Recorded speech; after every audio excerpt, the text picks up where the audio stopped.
Hello everyone, my name is Michelle. I hope you're doing well and welcome to episode 1 of Crime Stories Sunday, where every week we're going to discuss a different case from history. It could be older cases such as those from the 19th century all the way up to recent history. So tune in every week, 8 p.m. UK time. Today we're going to be discussing the mysterious disappearance of the Beaumont children. On January 26, 1966, Jane, aged 9, Arna, aged 7, and Grant, aged 4, wanted to go and play at the beach about 2 miles away from their home in a suburb of Adelaide, South Australia. It was the height of the Australian summer. It was a blistering hot day, and just the day before, the 3 Beaumont children had been to that very beach.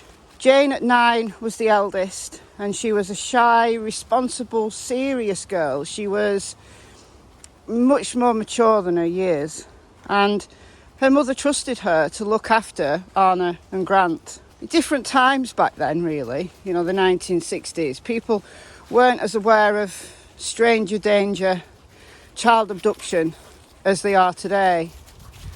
So it's certainly not unusual that a parent would allow their child or children to take a bus that was just 5 minutes, 2 miles away from their home. And as I said, they'd done it many times before. Jane, Arna and Grant lived with their parents, Grant, or otherwise known as Jim, and Nancy Beaumont at 109 Harding Street, Somerton Park, a suburb of Adelaide. ONeill Beach was only 2 miles away, and it was a popular spot for summertime bathers. And the children, Nancy believed, would be perfectly safe there. So on this day, Nancy gave Jane just enough coins for bus fare and for something to eat from Wenzel's bakery, just a few yards away from the beach. Every time they went there, they went to buy some pastries from Wenzel's, and the staff knew them there. She told them to be back by 2 p.m. at the latest, but she really expected them on the noon bus. And on this day, she would go and wait for them, just as she'd done many times before. As she waved them goodbye, she didn't know that this would be the last time that she'd see her 3 children, ever. Jane, Arna and Grant never came home. What happened to the Beaumont children is a mystery to this day. When they didn't arrive home on the noon bus, Nancy wasn't too concerned. So she went back out at 2 p.m. because she thought, well, they might have missed the noon and they're on the 2 p.m. But no, they weren't. Jim arrived home around 3 p.m. He'd been working all day, and although it was a national holiday, it was Australia Day, he needed to go and fix some things at work. It's a decision that he's forever regretted, because when Jim was available, he'd go and play at the beach with the kids. So Nancy ran out to Jim's car and said, the children have gone to the beach, they haven't come home, I'm really worried, go and look for them. And Jim sped off, and he drove the 2 miles to ONeill Beach. He drove around all the haunts there where he thought they might be, where he knew they liked to play, and there was no sign of them. So he went home and collected Nancy, and together they went searching. They went searching all the roads. They went back to the beach. They went all around every place that they thought Jane, Arna and Grant could be. Had they lost track of time? Was one of them injured? It was the days before mobile phones. If one of them was lying injured and the others were looking after them, then that could be an explanation. But no, they were nowhere to be seen. So around 5:30 p.m, Jim and Nancy went to the police station to report Jane, Arna and Grant missing. And this initiated a massive police search. It was huge.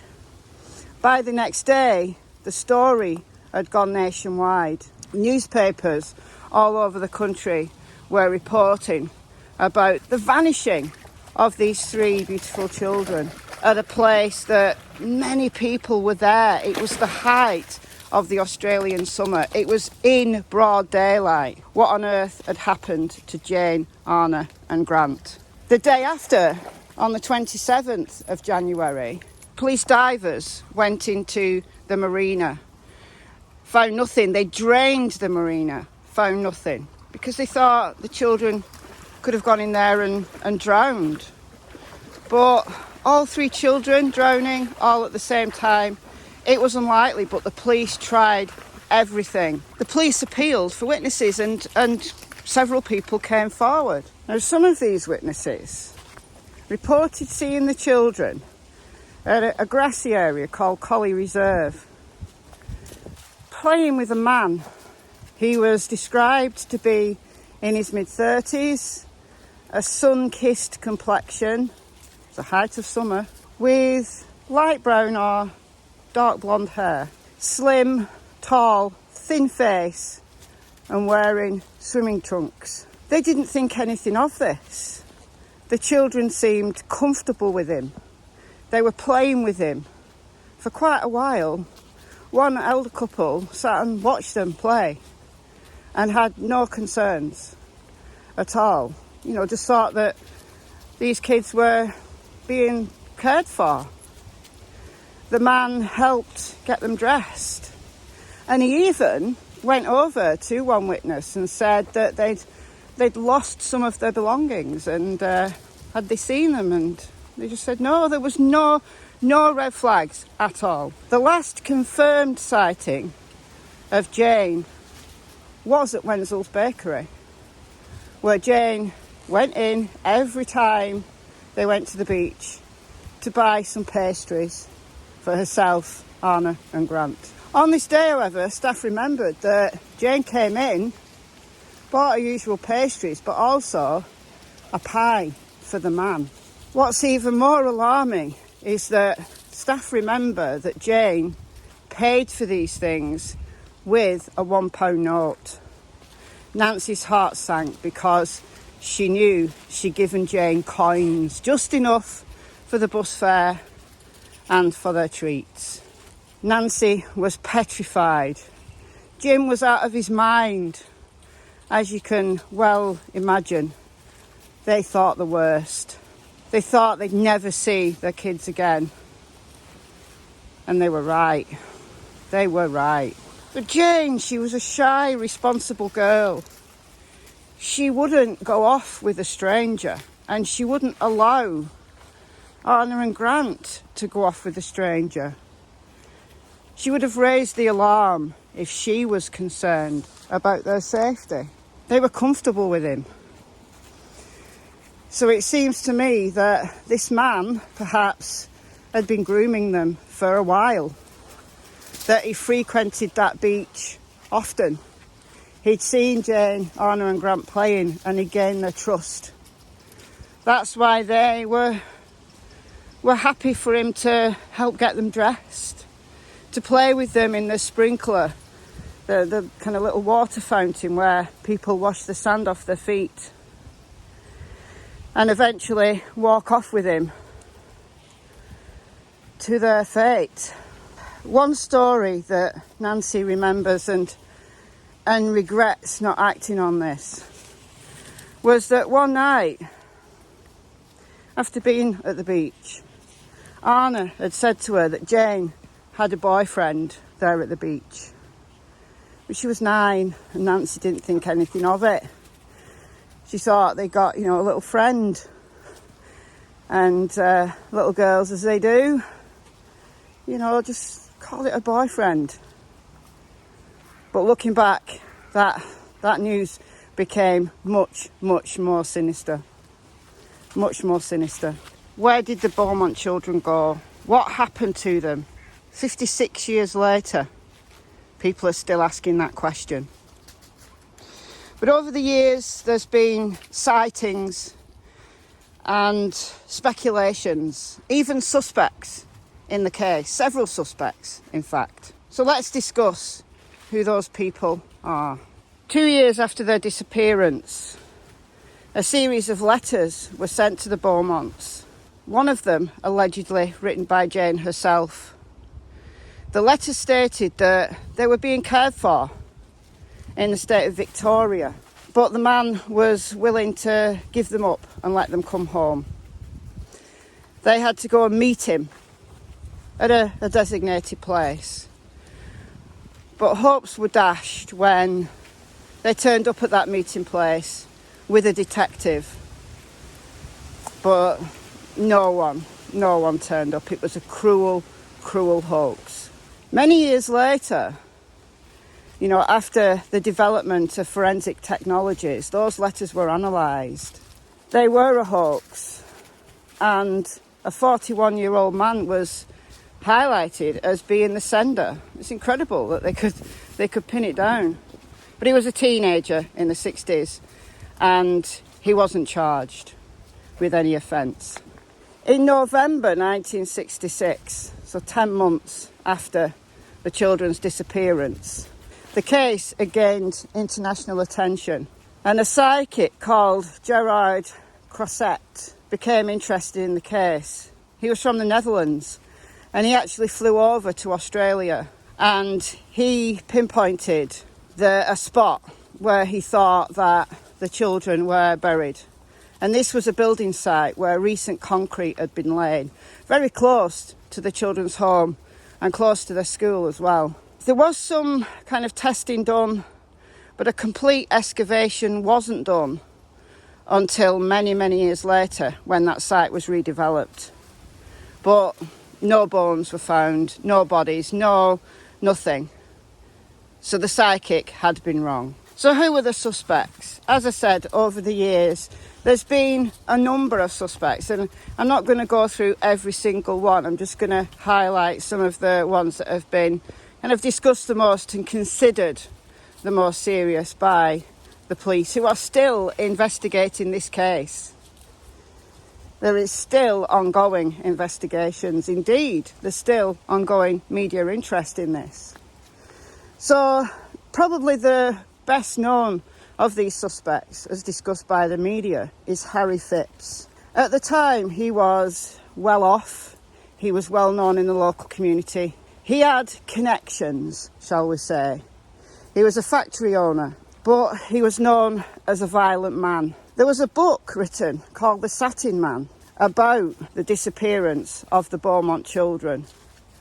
And it was about Harry Phipps, although it didn't name him. And it was only after Harry Phipps' death in 2004 that the Satin Man has been related to Harry Phipps. He was violent. His son Aidan came and spoke to the media in 2007 and admitted that he was abused by his father. And on the day of the children's disappearance, he himself was only a young boy, and he claims to have seen the children in the yard with Harry. Even more alarming with the media interest, in 2013, two men came forward who were just teenagers at the time of the Beaumont children's disappearance. And they claimed that Harry Phipps had paid them to dig a hole, a deep hole. They worked in the blistering sun to get paid to dig this hole. Harry didn't say why he wanted the hole digging, and they didn't ask. But this was at a factory site, one of Harry's factory sites in North Plympton. The men didn't remember exactly where they dug this hole. They just knew it was on site. When they kind of did ground penetrating radar, some anomalies were found, and they dug up what they believed would have been the location, but to no avail. But this is ongoing. The media in Adelaide are interested in doing further investigations there at that site. So was it Harry Phipps? There are other suspects. There's someone called Bevan Spencer von Heinem, who was known to frequent Glenelg Beach, and he was a serial killer. But he was known to abuse and murder young boys and men. A 9-year-old, a 7-year-old and a 4-year-old. Doesn't really fit his MO. So he's being considered, but there's no evidence to link him to the Beaumont Children's disappearance. And then there's Arthur Brown, who murdered siblings Judith and Susan McKay. This was in Queensland, so quite away from Adelaide. He wasn't tried for anything until the year 2000, and at this time he was suffering from the advancing degenerative disease of Alzheimer's. He died in 2002, never facing trial. No one knows that he even visited Glenelg Beach, but the fact that he murdered two female children, gives him a similar MO, if you will. But no one knows whether Arthur Brown was ever in that area at that time. Then there's James ONeill. He was arrested in 1975, so 9 years after the disappearance of the Beaumont children, for the murder of a 9-year-old boy in Tasmania. Now, sometimes killers do this. They want notoriety, so you can't always believe what they say because they make false confessions, and this could be the case with James ONeill. Then this one's interesting. There's Alan Munro. In 2015, his acquaintance McIntyre claimed that he knew that Munro was the Beaumont children's killer. McIntyre died in 2017, himself a suspect in the disappearance of the Beaumont children. But one of McIntyre's own children claims to have seen the bodies of the Beaumont children in the back of Munro's car. Munro is a well-known child abuser. As far as I can find out, he's still alive.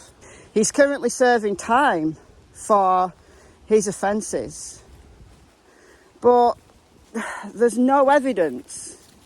He's interesting, he's been named. There's alleged witnesses.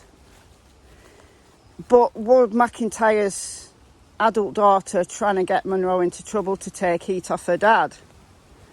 I mean, it's even known that one of McIntyre's own children was abused by Munro, so there's some kind of personal beef there. I don't know, I'm just speculating, but police could not find any evidence linking him to the Beaumont children's disappearance. So he too, although some interesting leads, nothing came of it. Sadly, Grant and Nancy divorced, as many parents do. They couldn't stand the anguish of, just living. Nancy sadly died in 2019, aged 92. They stayed in that home for many years. Nancy wanted to stay there, thinking that one day the children would come home. They'd find their way home somehow. So although the parents knew they thought the very, very worst, they also hoped for the best. All the way up to Nancy passing away, she hoped that her children were alive somewhere. So what's my opinion of this? My number one suspect is Harry Phipps. He broadly fits the somewhat vague artist's impression, somewhat, although other people kind of match it better. But what strikes me about Harry Phipps was he would have the connections to cover up anybody who was suspicious at the time. He was a violent man. He frequented Glenelg Beach. In fact, he only lived, his house was literally a few hundred yards away from that beach. He could so quickly have got away with those children without anybody seeing at all. All the other suspects had to make kind of a special trip there, but Harry lived there.